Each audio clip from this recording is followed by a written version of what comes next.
तर आजच्या व्हिडिओमध्ये विद्यार्थ्यांनो आपण बघणार आहोत की तुमचा आता क्वेश्चन पेपरचा फॉर्मॅट कसा असेल. कारण पासिंग क्रायटेरिया चेंज झालेला आहे आणि तर आता तुम्हाला 40 आणि 50 मार्क्सचे क्वेश्चन पेपर्स असतील, तर त्यात क्वेश्चन्स कशाप्रकारे सेट होतील, सेक्शन ए, बी, अजून सेक्शन सीसुद्धा येईल आता तुम्हाला. तर त्याबद्दल आपण आजच्या व्हिडिओमध्ये डिटेलमध्ये डिस्कशन करणार आहोत. तर व्हिडिओला सुरुवातीपासून शेवटपर्यंत नक्की बघा आणि हा व्हिडिओ तुमच्या मित्रांना शेअर करा. आणि ॲग्रिकल्चरच्या सर्व नोट्ससाठी आपलं टेलिग्राम चॅनल ॲग्री गँग जॉईन करा. चॅनलची लिंक मी डिस्क्रिप्शन आणि पिन कमेंटमध्ये दिलेली आहे. तिथून आपलं टेलिग्राम चॅनल ॲग्री गँग जॉईन करा व फर्स्ट सेम, थर्ड सेम न्यूजच्या सर्व नोट्स तिथून तुम्हाला मिळतील.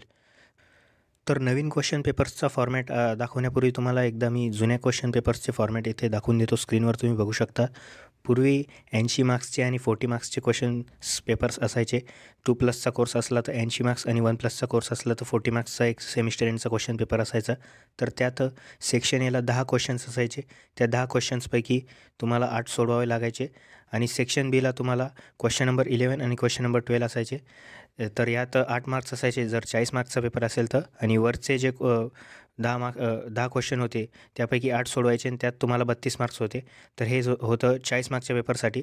मग 80 मार्क्सचा जो पेपर असायचा त्यासाठी तुम्हाला 10 क्वेश्चन्स दिलेले असायचे. 10 पैकी 8 सोडवावे लागायचे. हे 64 मार्क्ससाठी होतं. आणि उरलेले सेक्शन बीमध्ये क्वेश्चन नंबर 11मध्ये 8 क्वेश्चन किंवा डेफिनेशन असायचे त्यात किंवा फिलिंग द ब्लँक्स. मग क्वेश्चन नंबर 12मध्ये तुम्हाला अजून 8 filling the objective type question असायचे. तर त्यात तुम्हाला हे दोन्ही मिळून 16 मार्क्स. सेक्शन बीला 16 मार्क्स आणि सेक्शन एला 64 मार्क्स असायचे. हा 2+च्या कोर्सेससाठी हा पॅटर्न होता, फॉर्मॅट होता क्वेश्चन पेपरचा. तर हे जुन्या पॅटर्नमध्ये झालं. तर त्यात 2+च्या कोर्सेसला ए बी पॅटर्न पण पेपर असायचा, जसं सॉईलला झालं. हे थर्ड सेमचे जे विद्यार्थी थर्ड सेम न्यू त्यांना मागच्या वर्षापर्यंत हाच पॅटर्न होता, तर त्यांना चांगलंच माहिती असेल ए बी पॅटर्न काय असतं. तर आता तुम्हाला कसा पॅटर्न असेल आपण ते बघून. आता जो कोर्स आहे तो जर प्रॅक्टिकल प्लस थेरी आहे, 1+1 किंवा 1+2, तर त्या कोर्ससाठी कसं फॉर्मॅट असेल ते बघू आपण आता. तर सेक्शन ए असेल, त्यात तुम्हाला 6 क्वेश्चन्स दिलेले असतील. त्या 6 क्वेश्चन्सपैकी तुम्हाला कोणतेही 4 क्वेश्चन्स सोडवावे लागतील. प्रत्येक क्वेश्चनला तुम्हाला 6 मार्क्स असतील. मग सेक्शन बी असेल, सेक्शन बीमध्ये तुम्हाला शॉर्ट शॉर्ट ॲन्सर द्यावं लागतील. 2 मार्काला एक प्रश्न असेल. तर त्यात काही क्वेश्चन्सचे एंडलिस्ट विचारू शकता किंवा काही एक्झाम्पल्स द्यायला सांगतील. शॉर्ट डिस्क्रिप्टिव्ह ॲन्सर्स लागतील त्यात. तर त्याला प्रत्येक क्वेश्चनला 2 मार्क्स असतील. आणि असे तुम्हाला 5 क्वेश्चन दिलेले असतील, तर त्या 5 पैकी तुम्हाला 4 क्वेश्चन्स सोडवावे लागतील. मग सेक्शन सी जो असेल, तर सेक्शन सीमध्ये क्वेश्चन नंबर 12 आणि क्वेश्चन नंबर 13 असेल. तर क्वेश्चन नंबर 12मध्ये तुम्हाला 4 मार्कासाठी ऑब्जेक्टिव्स असतील. त्यात तुम्हाला answer in 1 sentence, do as director वगैरे असू शकतं. मग क्वेश्चन नंबर 13मध्ये तुम्हाला फिलिंग द ब्लँक्स, ॲब्रिवेशन्स किंवा ट्रू ऑर फॉल्स असं काही ना काही असू शकतं. तर हे तुम्हाला सेक्शन सी जो आहे तर तो कंपल्सरी असेल. तो 8 मार्क्ससाठी असेल. त्यात तुम्हाला 8 प्रश्न दिलेले जातील. मग सेक्शन बीमध्ये तुम्हाला शॉर्ट ॲन्सर्सचे क्वेश्चन असतील, तर त्यात 5 क्वेश्चन असतील. त्या 5 पैकी तुम्हाला 4 सोडवावे लागतील. आणि सेक्शन एमध्ये 6 क्वेश्चन असतील, तर 6 पैकी तुम्हाला 4 सोडवावे लागतील. 6 मार्काला एक क्वेश्चन असेल. आणि ए बी पॅटर्न पण असू शकतो. आता तुम्ही येथे बघू शकता 5व्या क्वेश्चनमध्ये इथे एक्झाम्पल दिलेलं आहे ए आणि बी. तर हे कसं असू शकतं की कधी एखाद्या वेळेस एला 3 मार्क्स असतील आणि बीला पण 3 मार्क्स असतील, पण एखाद्या वेळेस एला 2 मार्क्स आणि बीला 4 मार्क्स असं सुद्धा असू शकतं. म्हणजे डेफिनेशनला 2 मार्क्स कधी कधी देतील किंवा डेफिनेशनसोबत अजून काहीतरी विचारतील, तर त्याला 2 मार्क्स आणि बाकी 4 मार्क्स जे असतील ते ॲन्सर एक्सप्लेन करण्याला. तर असं असेल 1+1 आणि 1+2चा पॅटर्न. तर आपण अजून एक थेरी प्लस प्रॅक्टिकलचा एक पॅटर्न बघून घेऊया. 2+1 आणि 3+1ला कसा पॅटर्न असेल. आता तुम्हाला 3+1 हे कोर्सेस 7th सेमला असतील. न्यू पासिंग क्रायटेरियानुसार इलेक्टिव्ह कोर्सेस जे असतात ते तुम्हाला आता 7th सेमला सर्व इलेक्टिव्ह कोर्सेस जे असतील तसे तुम्हाला 5 कोर्सेस घ्यावे लागतील. हे 3+1 क्रेडिटचे असतील, म्हणजेच टोटल 4 क्रेडिटचे असतील. पण आता न्यू पासिंग क्रायटेरियानुसार तुम्हाला क्रेडिट किती असो, तुम्हाला पेपर तर 100 मार्क्सचाच असणार आहे. तर त्यानुसार याचा पॅटर्न कसा असेल ते बघून घेऊया आपण.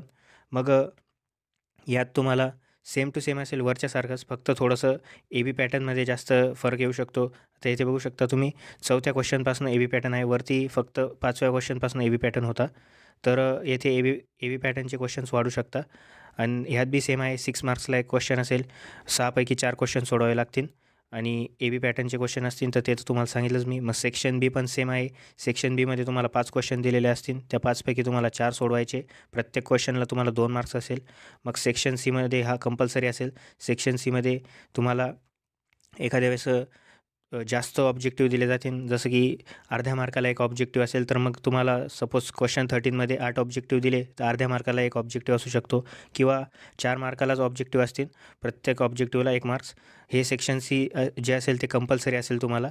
तर हा एवढाच चेंज होता फक्त, जो 1+1 आणि 2+1 किंवा 3+1च्या पेपर्समध्ये मोस्टली सेमच आहे.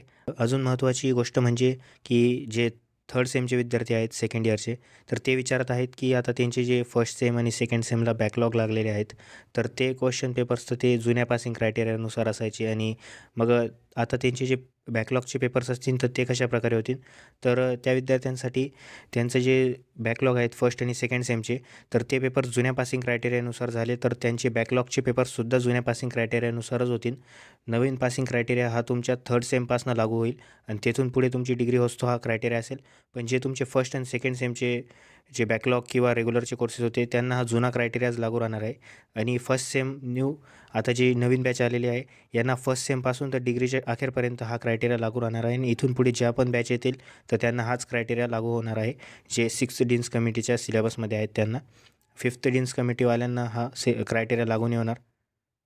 मग आता आपण जे 50 मार्क्सचे पेपर असतील, जसे की तुमचे 1+0 किंवा 2+0 ज्या कोर्सेसला फक्त थेअरी आहे अशा कोर्सेसचा पेपर कसा असेल ते बघून घेऊया.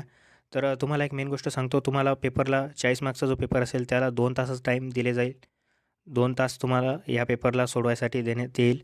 आणि जो 50 मार्क्सचा क्वेश्चन पेपर असेल, जसं एक्सटेन्शन झालं आणि इकॉनॉमिक्स झालं थर्ड सेमचा, या पेपर्ससाठी तुम्हाला 2.5 तासाचा वेळ देण्यात येईल. तर आता आपण पहिले बघून घेऊया 1+0 जे टाईपचे कोर्स असतील तर त्यांचा पेपर कसा असेल. तर जुन्या सिलेबसमध्ये तर 1+0चे कोर्सेस होते, पण आता न्यू सिलेबसमध्ये आत्तापर्यंत थर्ड सेमपर्यंत तर 1+0चा अजून एकही कोर्स आलेला नाही, पण भविष्यात येऊ शकतो. तर 1+0चा जो पेपर असेल म्हणजेच ओन्ली थेरी, यासाठी 50 मार्क्सचा तुमचा थेरीचा एक्झाम असेल. मग त्यात तुम्हाला सेक्शन ए देण्यात येईल आणि सेक्शन एमध्ये तुम्हाला 7 क्वेश्चन देण्यात येतील आणि त्या 7 क्वेश्चनपैकी तुम्हाला 5 क्वेश्चन सोडवावे लागतील. इथेही प्रत्येक क्वेश्चन 6 मार्क्सचाच असेल, सेम टू सेम वरच्या पॅटर्ननुसार. फक्त क्वेश्चन एक वाढलेला असेल. 7 क्वेश्चन असतील आणि 7पैकी 5 सोडवावे लागतील आणि 6 मार्काला एक क्वेश्चन असेल. आणि ए बी पॅटर्न असला तर मग 3 मार्काला प्रत्येक क्वेश्चन. ए 3 मार्काला, बी 3 मार्काला किंवा ए 2 मार्क्सला आणि बी 4 मार्क्सला असं होऊ शकतं. मग सेक्शन बीमध्ये काय चेंज आहे, तर सेक्शन बीमध्ये तुम्हाला 5 क्वेश्चन सोडवावे लागतील. 6पैकी 6 क्वेश्चन देण्यात येतील. तुम्हाला त्यापैकी 5 सोडवावे लागतील आणि हे सुद्धा छोटे स्मॉल ॲन्सर्सवाले क्वेश्चन असतील तर त्यांना 2 मार्क्स देण्यात येतील. प्रत्येक क्वेश्चनला 2 मार्क्स. मग सेक्शन सीमध्ये काय चेंज आहे, तर सेक्शन सी तर 14व्या क्वेश्चनमध्ये तुम्हाला 5 ऑब्जेक्टिव्ह भेटतील आणि 15व्या क्वेश्चनमध्ये 5 ऑब्जेक्टिव्ह भेटतील. एखाद्या वेळेस ऑब्जेक्टिव्हची संख्या वाढू शकते, 10 ऑब्जेक्टिव्ह भेटू शकतात आणि अर्ध्या मार्काला एक ऑब्जेक्टिव्हसुद्धा असू शकतो. आता आपण बघू 3+0 आणि 2+0 अशा कोर्सेससाठी. तर सेक्शन एमध्ये तुम्हाला 7 क्वेश्चन देण्यात येतील सेम टू सेम वरच्या पॅटर्नप्रमाणे आणि इथेही तुम्हाला 30 मार्क्सचा सेक्शन ए असेल, जसं वरती होता 30 मार्क्सचा सेक्शन ए. सेक्शन बीमध्ये तुम्हाला 6 क्वेश्चन देण्यात येतील. त्या 6पैकी 5 क्वेश्चन सोडवावे लागतील. 2 मार्काला प्रत्येक क्वेश्चन असेल. आणि सेक्शन सीमध्ये 14व्या क्वेश्चनला 5 ऑब्जेक्टिव्ह आणि 15व्या क्वेश्चनला 5 ऑब्जेक्टिव्ह किंवा 10सुद्धा असू शकतात. तर आता इथे तर वरती कसं लिहिलेलं होतं की 5पर्यंत असू शकतं किंवा 10 असू शकतं, पण इथे डायरेक्ट 10 लिहिलेलं आहे. म्हणजे इथे जो 2+0चा क्वेश्चन पेपर आहे, म्हणजे इथे 2+0चा जो क्वेश्चन पेपर आहे जसं की एक्सटेन्शन किंवा इकॉनॉमिक्स, तर यात तुम्हाला फिक्स एखाद्या वेळेस 15व्या क्वेश्चनमध्ये 10 ऑब्जेक्टिव्ह असतील आणि त्यापैकी तुम्हाला 10चे 10 सोडवावे लागतील आणि प्रत्येक ऑब्जेक्टिव्हला तुम्हाला अर्धा मार्क्स देण्यात येईल. आणि वरती जे 14वे क्वेश्चन आहेत त्यात 5 ऑब्जेक्टिव्ह वेगळे, त्या 5 ऑब्जेक्टिव्हला प्रत्येक ऑब्जेक्टिव्हला 1 मार्क्स असेल. आणि येथे एक 7व्या क्वेश्चनमध्ये थोडा चेंज दाखवलेला आहे. एला 3 मार्क्स आहे आणि बीमध्ये पण 1 आणि 2 असे 2 पार्ट केलेले आहे 1.5 मार्कासाठी. तर हा अशा प्रकारे तुमचा पेपरचा पॅटर्न किंवा फॉर्मॅट असू शकतो जेव्हा तुमचे सेमिस्टर एंडचे एक्झाम होतील. तर अशा प्रकारे तुमचा पॅटर्न असेल. पूर्वीच्या पॅटर्नमध्ये फक्त सेक्शन ए आणि सेक्शन बी असायचं, पण आता तुमचा सेक्शन ए, बी आणि सी असेल. तर ए क्वेश्चनमध्ये तुम्हाला ऑप्शन असतील, बी क्वेश्चनमध्ये सुद्धा तुम्हाला ऑप्शन असेल, पण सी क्वेश्चन जो असेल तो कंपल्सरी सोडवावा लागेल सेक्शन सी. विद्यार्थी मित्रांनो, अशा प्रकारे तुमचा पॅटर्न असेल. तुम्हाला सेक्शन एमध्ये लाँग क्वेश्चन असतील, त्यात तुम्हाला ऑप्शन असतील. सेक्शन बीमध्ये शॉर्ट ॲन्सरवाले क्वेश्चन असतील, त्यात पण तुम्हाला ऑप्शन असेल. पण सेक्शन सी जो असेल त्यात ऑब्जेक्टिव्ह टाईप क्वेश्चन असतील आणि त्यात तुम्हाला कोणतेही ऑप्शन नसणार. तर आय होप हे तुम्हाला समजलं असेल की तुमचा पेपरचा फॉर्मॅट कसा येईल आणि त्यात तुम्हाला कशाप्रकारे क्वेश्चन्स असतील आणि कशाप्रकारे सोडवावे लागतील.